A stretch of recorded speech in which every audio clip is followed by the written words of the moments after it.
Just weeks before President-elect Donald Trump is sworn in, new sanctions on Russia, putting him and congressional Republicans at odds over how to move forward in response to Russia's hacking activities. This is Senators John McCain and Lindsey Graham. McCain himself scheduling a hearing on those cyber threats with a particular focus on Russia, wasting no time. Those hearings set to happen on January 5th.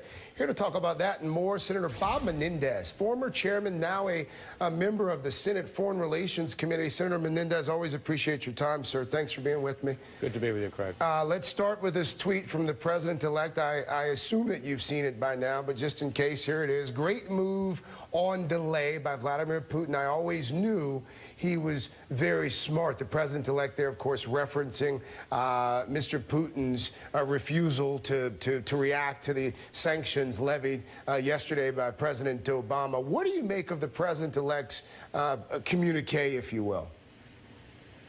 Well, it continues a line of positive engagement towards Putin.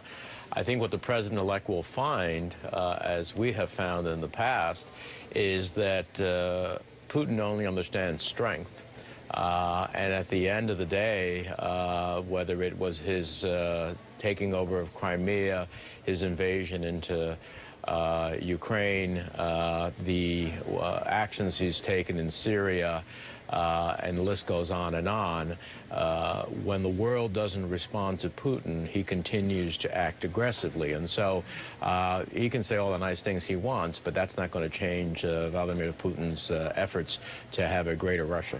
A number of your Republican Senate colleagues, especially those on the Foreign Relations Committee on which you serve, they've welcomed the new sanctions against Russia.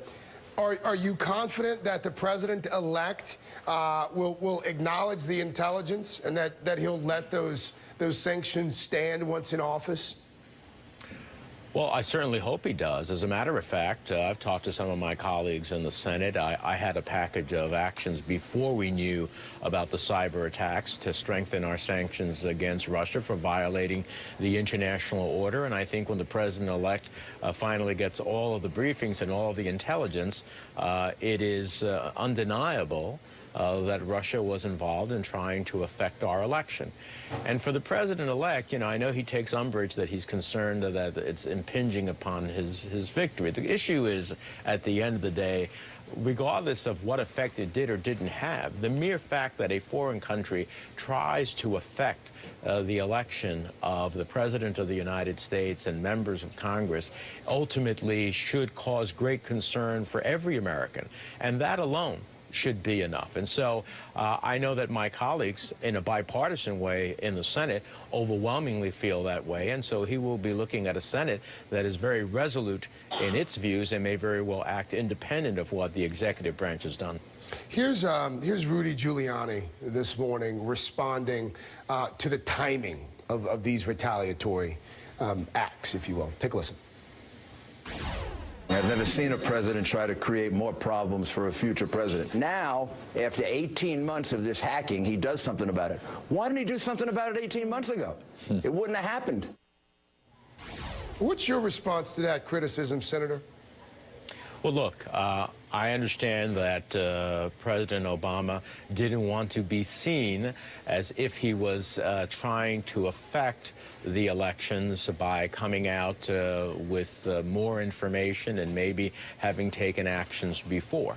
And so he didn't want to be seen as in essence taking sides in that election, notwithstanding the fact that he obviously campaigned for Hillary Clinton, but he didn't want to be seen as using his official position in a way that might have been viewed as improper. I understand that view. I actually would have liked him to have taken actions earlier on and let the American people decide for themselves. Now that we have all this information out there, it is very clear that anyone who is balanced in terms of their approach to the issue will see that the Russians were truly engaged in trying to affect the election by the disinformation, by leaking information, knowing that it might very well create a negative impact on the candidacy of Hillary Clinton. And so does that mean that the election results would have been different at the end of the day? We won't know. But the mere fact that that attempt was taking place in and of itself should cause great alarms. And we have elections happening in Europe, in France and Germany, where the Russians are very much engaged in Europe. In my travels in Europe, I've heard from quite a few leaders in those countries talking about the Russian constantly effort in misinformation and in cyber attacks. So the international community has to respond to Russia in a way that makes it clear that this is in violation of international norms and there are consequences. Lastly here, and quickly as well, I know that Senate Democrats are going to be invited to attend President Obama's meetings on the Hill next week. Will you be participating in those conversations? What do you want to hear from the president? I understand the focus of the meeting is primarily how to save Obamacare from being dismantled. Yeah, I haven't heard what the full agenda is, but I certainly look forward to hearing the president's probably last opportunity to talk to Senate Democrats about his own views and how we move forward. And of course, we'll have to plan a course with the president-elect and see what the future brings us. I hope it's a good one for the nation's sake, but I think it'll be a challenging one. Senator Bob Menendez, Democrat from New Jersey. Senator, thank you. Happy New Year. Happy New Year to you and all your viewers.